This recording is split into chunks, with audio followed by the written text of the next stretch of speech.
אהלן חברים, שלום לכולם. כאן אומן שחמט גיא גוב. והאמת שזה סרטון ראשון שאני מצלם לכם. בלי שום הכנה מוקדמת, החלטתי לצלם לכם סרטון, ואני אשמח לכל הערה, לשיפור, לשימור, כל דבר שיש לכם להציע כדי שאני אוכל לצלם סרטונים בצורה יותר טובה, ושאני אוכל לשפר את האיכות והתכנים שלי בשבילכם. אז היום בחרתי לדבר בסרטון על אירוע מדהים שהשתתפתי בו. אירוע של בן אדם נגד מחשב. אז במוצ"ש האחרון השתתפתי באירוע שנערך במועדון ירושחמט בירושלים, במימון אורי בלס, שמימן קרן פרסים של 18,000 שקלים, ממש מדהים, שבו נאספו 18 שחקנים מ-1800 עד אומנים בינלאומיים שהשתתפו, ונגד מי כולנו שיחקנו? נגד מחשב. ואנחנו התחלנו עם יתרון של צריח. אז האירוע היו שני משחקים. משחק ראשון כולם משחקים נגד יתרון של צריח, ומי שמנצח במשחק הראשון משחק משחק שני נגד יתרון של פרש. ובואו נתחיל. לא ניכנס ליותר מדי לפרטים, רוצה להתחיל.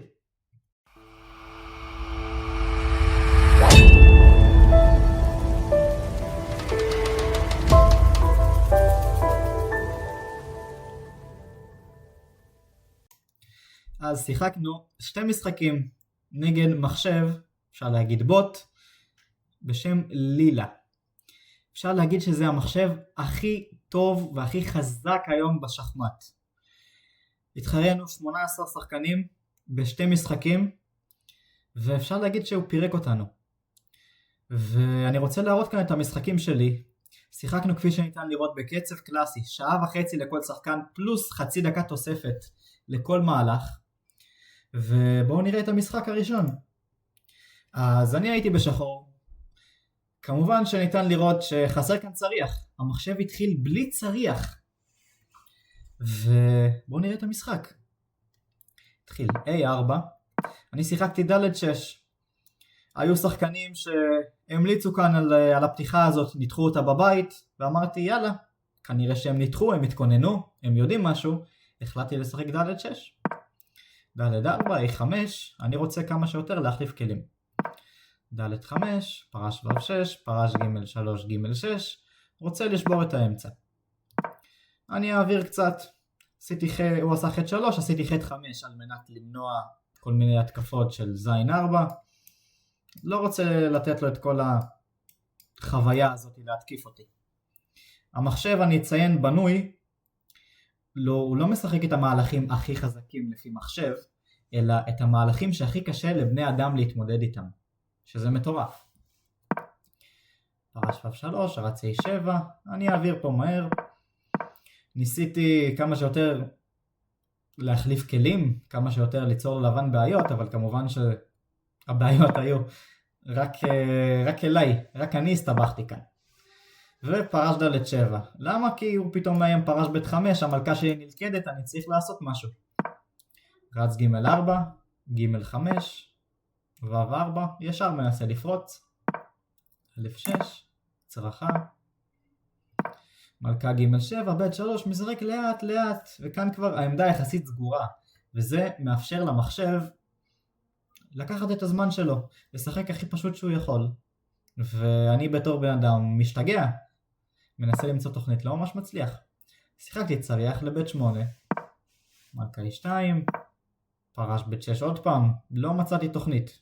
ולא רציתי להשאיר את המתח כאן, כי אם למחשב יש את המתח, הוא פשוט יפרק אותי רק מתי שהוא ירצה. לקחתי ב-G4, לקח ב-W6, כמובן שחישבתי את כל זה, ופתאום הוא הקריב לי ב-W7. אמרתי, אוקיי, הייתי מופתע, לא הבנתי מה הוא מתכנן, ולקחתי. מלכה לוקחת G4, B5, מנסה כמובן שהוא ייקח, פרש לוקח B5, מחליף כמה שיותר כלים, ומשחק, אני רוצה לפשט את העמדה, אני פה ביתרון של צריח תמורת חייל, אבל רוצה שיהיה לי כמה שיותר פשוט. אז מלכה E2, רצה ל7, משחקים. לא היה פה משהו יותר מדי מעניין, אבל ניסיתי למצוא תוכנית, ניסיתי להשתלט על טור א', והצלחתי. מעביר פה בכוונה את המהלכים מהר, לא היה פה שום דבר מעניין, החלפתי כמה שיותר כלים, ואמרתי למה שלא ניכנס וניצור קצת בעיות. צריך זין 8, משפר את הכלים לאט לאט, וכפי שניתן לראות, התחלתי עם שעה וחצי, אני פה עם 16 דקות. זה הזוי, אני חושב, המחשב עם שעה 45. המחשב משחק אוטומט, כמו מחשב. רץ ד' 2, כמובן שאסור לי לקחת, כי אני מקבל רץ א' 5 שח ומפסיד את הצריח בחזרה. אז ניסיתי לשחק מהלכים, ואני מבין שעם 8 דקות כאן אני לא אשרוד הרבה. כי הוא משחק מהלכים של מחשב, ואני צריך את הזמן כדי לחשוב. אז ניסיתי לפתוח את העמדה ולנסות עכשיו שהמחשב איתה הוא יעשה משהו. צריך א'1, רץ ו'2, מלכה ג' 7, מלכה e3, אני לא מוצא ממש תוכנית. מתקדם כמה מהלכים. מתקדמים, רץ ד' 4. פה אפשר להגיד שעשיתי את הטעות האחרונה ושיחקתי צריח לד' 1 וקיבלתי רץ לוקח ו'6. הרעיון שלי היה לעשות מלכה ג' 1 ואולי שח נצחי, כי הוא מסבך אותי ואני רוצה לעשות מלכה ו'4, אולי איכשהו לסבך אותו, אבל הוא לא מסתבך, הוא מחשב. הוא שיחק כמובן רץ לוקח e7, מלך ג' 8 ורץ זין 5, שפה הבנתי שאני פשוט אבוד. כי המלכה תלויה, הצריח תלוי, אין לי דרך להגן כאן על שניהם, וניסיתי לעשות קצת שחים, קצת להוציא משהו, אבל כמובן שלא הצלחתי להוציא פה שום דבר, ואחרי מלכה ג' 6 פשוט נכנעתי. אז עכשיו נעבור למשחק השני.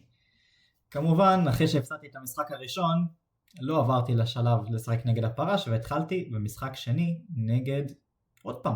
צריח יותר. והפעם קצת השכלתי מהמשחק הראשון והחלטתי לשחק טיפה יותר מהר. ולא לתת לו לסבך אותי ולא לסגור את העמדה, ומה אני מדבר? בואו נראה את המשחק. אז הפעם הוא בחר להתחיל מהלך ראשון ג' 4. כמובן שזה לא בלנדר, פשוט מחשב של צ'סקום לא מזהה שהוא מתחיל עם צריח פחות. a6, ב3, ד' 5, רץ ב2. ישר מתחיל עם הרץ, מזהה שאני הולך לעשות הצלחה קטנה, כמובן שאולי אין לו באמת מושג לדעת, אבל זה פתיחה. פרש ו6, a3, ג' 5, זין 4. מהלך לא שגרתי בכלל. מה הוא רוצה? הוא רוצה לסבך אותי. כבר אמרתי שהוא מתוכנת לשחק נגד בני אדם. הוא יודע שבני אדם הולכים להסתבך עכשיו, הוא הולך לשחק לי זין 5, והוא יודע שאני אפחד לעשות הצלחה גדולה אחרי שפתחתי ככה לעצמי את המלך. אז אוקיי, עצרתי פה רגע ושיחקתי ד' לוקח ג' 4. הוא שיחק זין 5, שיחקתי פרש a4. הוא לקח ב' לוקח ג' 4, וכאן אמרתי למה שאני לא אקח בזין 5, ולקחתי עם המלכה בזין 5. כמובן שאם אני לוקח עם פרש, אז פחדתי ששחק ד' 3, ח' 4 ואיכשהו הפרש ילכד. אמרתי הפרש טוב פה באמצע, אני לא רוצה להזיז אותו. מלכה לוקחת זין 5, ד' 3, פרש ד' 6, פרש a2, וזוכרים את המשחק הקודם שכמעט נלכדה לי המלכה באלף 5, אז אמרתי פה אני לא רוצה להסתבך, גם אם זה לא המהלך הכי טוב, אני מחזיר את המלכה לד' 8, ניתן לא להסתבך. אני צריח וחייל יותר. שחק פרש ו4, פרש ד' 7, פרש ד' 2, וכאן כבר הייתה לי תוכנית. עכשיו אני הבנתי שהמשחק שלו מבוסס על לחץ. אני הולך כנראה מתכנן להשאיר את המלך באמצע או לעשות הצלחה קטנה. כי ככל הנראה הצלחה גדולה עם מלך פתוח אני לא ממש רוצה לעשות. אז אני חשבתי יש לי יתרון חומרי ענק. למה שאני לא אתן קצת חומר בשביל לפשט את העמדה? הרץ שלו כאן מטורף. אני רוצה להחליף את הרץ שלו ברץ שלי. איך אני יכול לעשות את זה אם אני עושה כאן רץ a7 או לוקח את החייל? אז חשבתי, ועדיין שיחקתי רץ a7. הייתי נותן על זה בריליאנט. רץ לוקח זין 7, צריח זין 8. הוא שיחק צריח לזין 1, ואני כמובן עם צריח יותר כאן, הרי החלפנו כאן את החיילים, החזרתי לו את החייל, שיחקתי רץ לבב 8. המטרה שלי היא לפשט את העמדה, כשאנחנו ביתרון נרצה כמה שיותר להחליף את הכלים. הוא שיחק פרש לחט 5, ועצרתי פה רגע לחשב, לקחתי, צריח לוקח, ומלך ו' 8, ראיתי שאין לי פה שום סכנות, כי אין לו כאן שום כלי בהתקפה, למעט הפרש. שיחק מלכה חט 5, פרש ו' 6, מציע לו להחליף, הוא כמובן לא מחליף, רץ ד' 7.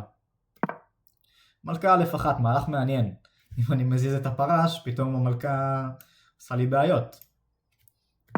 פרש ו' 5, מציע להחליף כלים, הוא לא רוצה. הוא משפר את המלכה, מלכה היא 5. אני מחליף את הכלים. לוקח, צריח ג' 8. מפתחים קצת כלים, אני עושה מלך a7, מלכה זין 8, מטריד אותו, רוצה ממש להחליף כלים בכוח. מלכה חט 4, מלכה זין 6, פרש a4. פה התחלתי קצת לחשוב, לא הבנתי, התחלתי לחשוב על זה עוד לפני, אבל כאן פתאום אני חושב, אני לא יכול להזיז את המלך. פתאום יש לי פה ריתוק, מה אני עושה? הוא שלא יעשה לי פה כל מיני טריקים עם רץ חט 5, מה אני עושה פה? שיחקתי ב' 6, כמובן שחישבתי את זה מראש, הרעיון שלי הוא לעשות רץ ג' 6, בלי להפסיד את החייל בג' 5. שיחק זין 4, רץ ג' 6, פרש זין 3, צריח זין 8, ו' 4. בסדר. עכשיו אני יכול להזיז את המלך לברוח מהריתוק. זין 5, ופרש a8. מלך ו' 2, עצרתי עוד פעם לחשב, שיחקתי חט 6. כמובן לוקח, צריח חט 8, לוקח את החייל ומשתלט שם על הטור. ו' 5 מלכה לוקחת חט 6, הוא לקח בחט 6 והבנתי שזהו, את זה אני כבר לא יכול להפסיד. מחליף הכל, ופה כבר לא היה יותר מדי מה לראות, אני אזרז את זה. פשוט שיחקתי, ניסיתי להחליף כמה שיותר כלים, תפסתי אותו בטקטיקה נחמדה, ונריץ קצת קדימה. כמובן שאת זה אני יודע לנצח, הקרבתי את הטיב ועשיתי מלכה וניצחתי. אמרתי מלכה, אני כבר יודע. אז אלה היו שני משחקים שבהם שיחקתי נגד הבוט לילה, בוט שמתיימר לנצח את אלופי העולם והטופ 5-10 בעולם, והמתכנת שלו באמת טוען שהוא ינצח אותם בעתיד. אז משחק ראשון הפסדתי, משחק שני ניצחתי.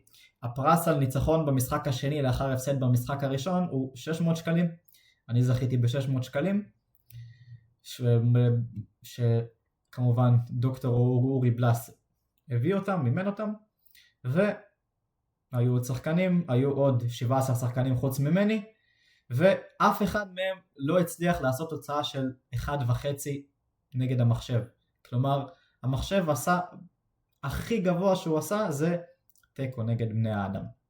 אז כרגע מחשבים עדיין מנצחים את בני האדם, ואולי אחר כך ינצחו בתוצאה קצת יותר גבוהה, מי יודע. אז תודה שצפיתם בסרטון, כמובן שתכתבו לי פידבקים לשיפור, לשימור, כל מה שתרצו. אני הייתי גיא גוב, תודה רבה.